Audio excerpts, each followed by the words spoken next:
terrifying. When I did this series and I used my personal phone, I believed it got tapped, no joke. Your number has been logged and traced.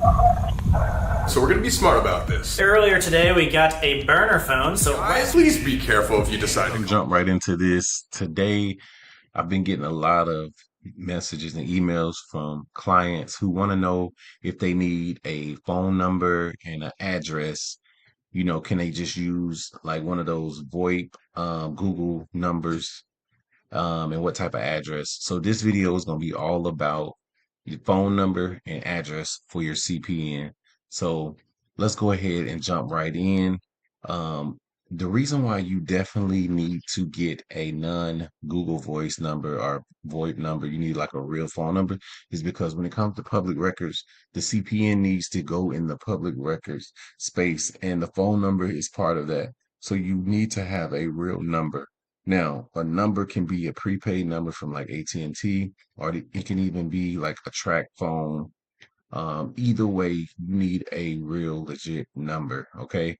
So I just want to go ahead and kill that myth that you can, have a real successful CPN with just a Google voice number. No, it's not going to work for a lot of things that you try to do, a lot of verifications. They're going to say this number is not going to work. So just save yourself a headache. Go ahead and go over to AT&T or go to Track Phone, or it's a few other ones, and get yourself set up with a legitimate phone number. All right, you're going to use this. It's going to be your profile. Why not start off the right way? Okay. The next thing people ask a lot about is the address. Okay.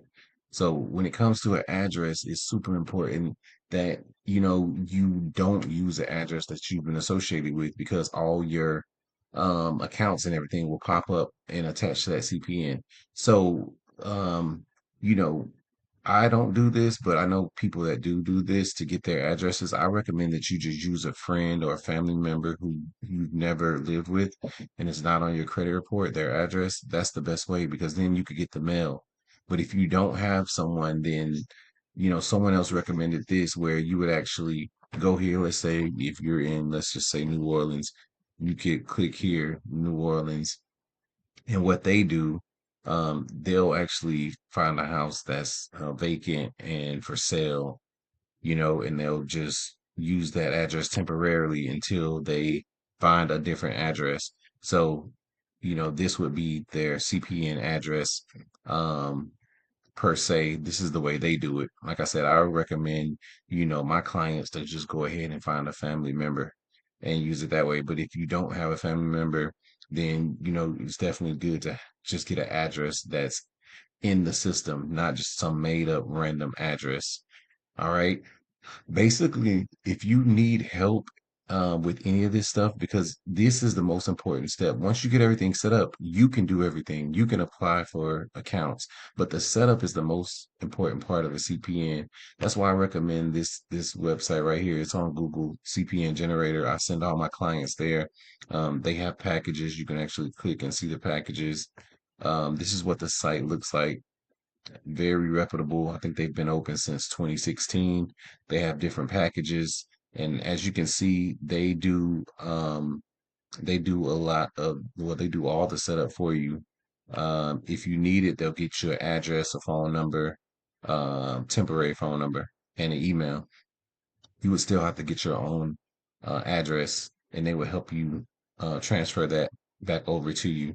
So if you have questions about that, or if you want to get started, which is really simple to get started, they have a lot of good reviews here. They have proof of people getting apartments.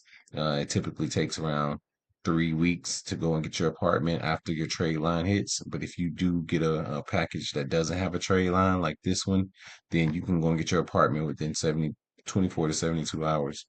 All right. So it's a real simple thing. I just highly recommend that you definitely get a prepaid phone and get a address that's valid with the post office. Don't just make up an address, because that's your quickest way that you're going to lose out on a lot of time and a lot of money. All right. Stay locked in for more info.